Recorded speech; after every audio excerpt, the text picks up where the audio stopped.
Hello, good evening, friends. Here I'm Meet Patel, and I'm doing masters in physics at St. Hemans Science College. As shown, today we will discuss on topic of statistical mechanics and explore about phase transition or transformation. So let's begin. So in phase transition, the phase of a thermodynamic system is characterized by its macroscopic, as we show the macroscopic. So in a system, here a macroscopic properties is maybe a physical, electrical or a magnetic.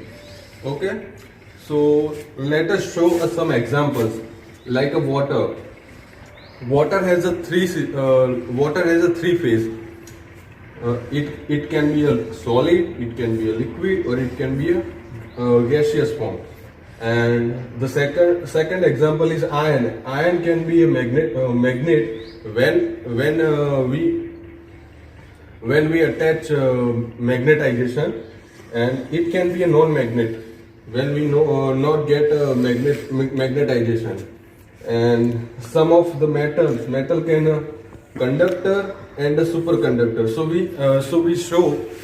We can say the most of metal can behave as a normal conductor and a superconductor in different situations. So in a phase transition, we can discuss the first order.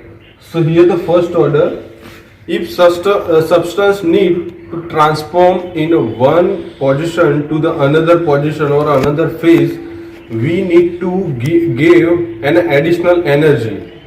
So for example, here ice can be change his phase when we give additional energy 1 gram per kg or 80 calorie, so it can derive in a water form. And when we give additional 100 Celsius or 540 Kelvin, so it goes into gaseous form. એટલે કે ઘન અવસ્થામાંથી પ્રવાહી અવસ્થામાં જવા માટે એને આપણે વધુ પડતી એટલે કે અલગથી એનર્જી આપીએ તો એ બીજી અવસ્થામાં પરિણમે છે. તો આ અવસ્થા બદલાવા માટે આપવી પડતી અલગથી એનર્જીને આપણે લેટન્ટ હીટ કહીએ છીએ. તો એવું કહી શકીએ કે સબસ્ટન્સને એક સ્થિતિમાંથી બીજી સ્થિતિમાં બદલવા માટે અલગથી આપવી પડતી લેટન્ટ હીટને ફર્સ્ટ ઓર્ડર ટ્રાન્ઝિશન કહેવામાં આવે છે. હવે તમને પ્રશ્ન થવો જોઈએ કે અહીંયા સોલિડમાંથી વોટરમાં અવસ્થા બદલાવા માટે આપણે ફક્ત 80 કેલરી જેટલી જ એડિશનલ એનર્જી અથવા લેટન્ટ હીટ આપી, પરંતુ વોટરમાંથી ગેસિયસ ફોર્મમાં આવવા માટે આપણે 540 કેલરી જેટલી ઉર્જા કેમ ખર્ચવી પડે છે?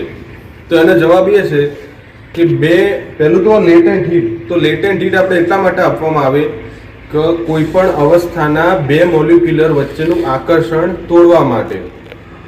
હવે તમે જાણો છો સોલિડની અંદર જે મોલિક્યુલર હોય એ બધા એકબીજાની નજીક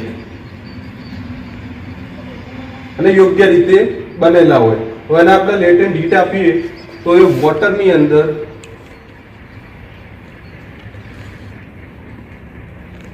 અણુઓ દૂર થઈ જાય.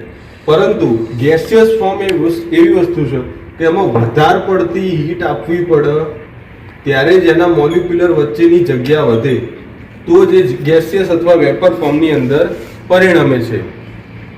સો આપણે એવું કહી શકીએ કે લેટેન્ટ હીટ જે પરિસ્થિતિ અથવા જે સિસ્ટમની અંદર લેટેન્ટ હીટનો ઉપયોગ કરવામાં આવે છે તો એને ફર્સ્ટ ઓર્ડર ટ્રાન્ઝેક્શન કહેવામાં આવે છે.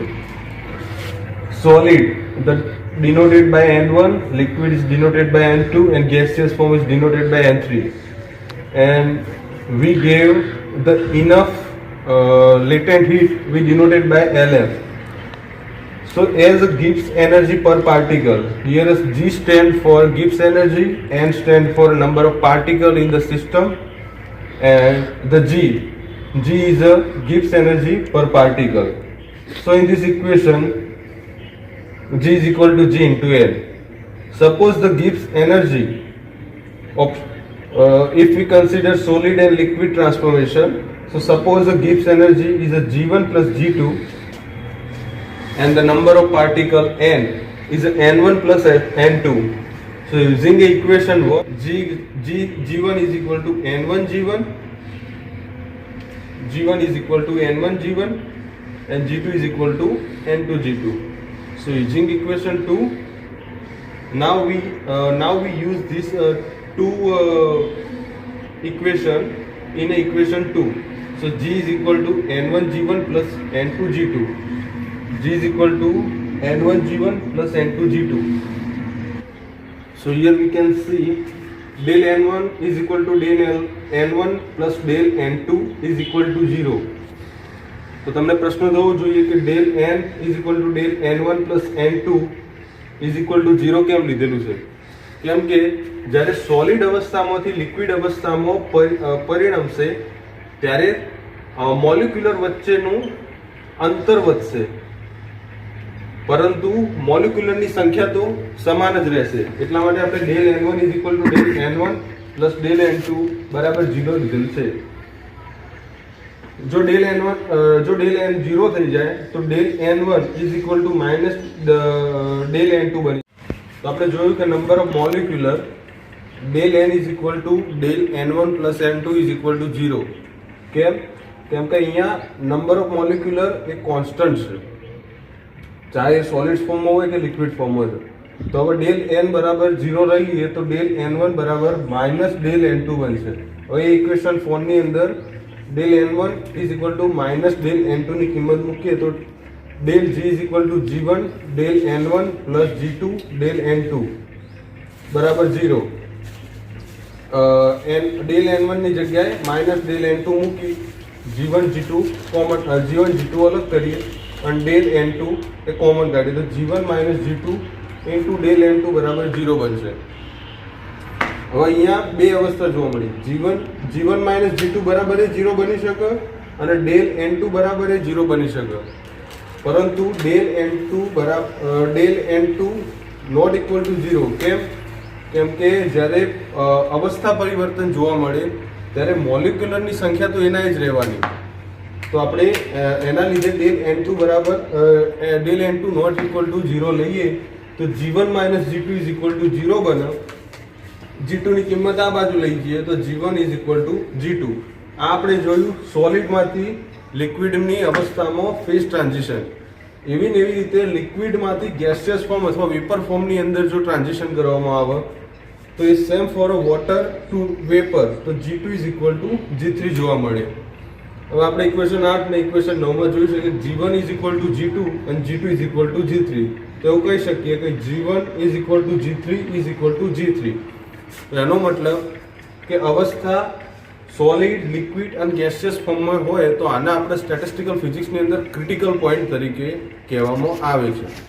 સો આપણે ફર્સ્ટ ઓર્ડરની અંદર આપણે જોયું G1 is equal to G2 is equal to G3. એટલે કે ફર્સ્ટ ઓર્ડરની અંદર ગિબ્સ એનર્જી પર પાર્ટિકલ એ કોન્સ્ટન્ટ જોવા મળે છે, ચાહે ઘન અવસ્થામાંથી પ્રવાહી અવસ્થામાં જાય યા પ્રવાહી અવસ્થામાંથી વેપર અવસ્થાની અંદર જાય. અને G1 is equal to G2 is equal to G3 હોય તો એને આપણે ક્રિટિકલ પોઈન્ટ કહેવામાં આવે અથવા તો ટ્રિપલ પોઈન્ટ. તો પાણીનો ક્રિટિકલ પોઈન્ટ એ P0 0.006 એટમોસ્ફિયરિક દબાણ અને ટેમ્પરેચર T0 0.0078 ડિગ્રી સેલ્સિયસે વોટરનો ક્રિટિકલ પોઈન્ટ જોવા મળે છે. હવે જો આપણે ફર્સ્ટ ઓર્ડરના ગ્રાફની અંદર પ્લોટિંગ કરીએ તો અહીંયા આપણે 3 અલગ અલગ ગ્રાફ દર્શાયા. એમાં પહેલો ગ્રાફ જોઈએ તો ગિબ્સ ફંક્શન G એટલે કે ગિબ્સ એનર્જી વિરુદ્ધ ટેમ્પરેચરનો ગ્રાફ દર્શાવવામાં આવ્યો છે. જેમ જેમ ટેમ્પરેચર વધશે એમ ગિબ્સ ફંક્શન ઘટતું જશે. આ આપણે જોઈ શકીએ કે G is equal to H minus TS, where H stand for enthalpy, T stand for temperature and S for entropy. એવી ને એવી રીતે બીજો ગ્રાફ છે minus del G upon del T temperature વિરુદ્ધમાં. અહીંયા એન્થ્રોપી DG is equal to VDP minus SDP. જ્યારે કોઈ સિસ્ટમ એ આઇસોબારિક અવસ્થામાં હોય, આઇસોબારિક અવસ્થા એટલે એવું કે જેમાં P કોન્સ્ટન્ટ હોય અને T કોન્સ્ટન્ટ હોય. જો P અને T કોન્સ્ટન્ટ હોય તો બંને 0 થઈ જવાનો, એટલે DG એટલે આખું DG એ 0 અથવા તો કોન્સ્ટન્ટ થઈ જવાનું, બરાબર. તો આપણને ડીજી અપોન ડીટી જો પી કોન્સ્ટન્ટ રાખીએ તો આપણે એન્થ્રોપી વિરુદ્ધ ટેમ્પરેચરનો ગ્રાફ લઈએ તો ધીરે ધીરે ટેમ્પરેચર ઇન્ક્રીઝ કરતા એન્થ્રોપીમાં વધારો થવાનો અને એક સમય એવો આવશે કે ટેમ્પરેચર તો એના જ રહેશે પણ એન્થ્રોપી સડનલી વધી અને પાછું જેમ ટેમ્પરેચર વધારશે એમ એન્થ્રોપી વધી જશે. હવે એવી જ એવી રીતે ડીજી અપોન ડીપી એનો ટેમ્પરેચર વિરુદ્ધનો ગ્રાફ લઈએ તો જેમ ટેમ્પરેચર વધશે એમ એનો વોલ્યુમમાં વધારો થશે, પરંતુ એક સમય એવો આવશે કે ટેમ્પરેચર એ સ્થિર થઈ જશે અને એનું જે વોલ્યુમ હશે એ ખૂબ જ ઝડપથી વધવા લાગશે અને જ્યારે પાછું ટેમ્પરેચર આપણે ઇન્ક્રીઝ કરશું તો ધીરે ધીરે એનું વોલ્યુમ પણ વધતું જશે. તો કન્ક્લુઝનમાં એવું કહી શકાય કે ફેઝ ટ્રાન્ઝિશન એના ફર્સ્ટ ઓર્ડરના અને સેકન્ડ ઓર્ડરના આપણે એ રીતે નક્કી કરી શકીએ કે જેમાં ગિબ્સ એનર્જી એ કોન્સ્ટન્ટ હોય અને સેકન્ડલી કે આપણને જે ડિસકન્ટિન્યુટી જોવા મળે ગ્રાફની અંદર, ચાહે એન્થાલ્પીનું હોય યા વોલ્યુમનું હોય, તો જે આ ડિસકન્ટિન્યુટી ગ્રાફની અંદર જોવા મળે તો જો ગ્રાફની અંદર ડિસકન્ટિન્યુટી જોવા મળે તો સમજી લેવું કે એ ફર્સ્ટ ઓર્ડર ફેઝ ટ્રાન્ઝિશન છે. હવે સેકન્ડ ઓર્ડર ફેઝ ટ્રાન્ઝિશન આપણે આપણા આગલા લેક્ચરની અંદર જોઈશું. Thank you.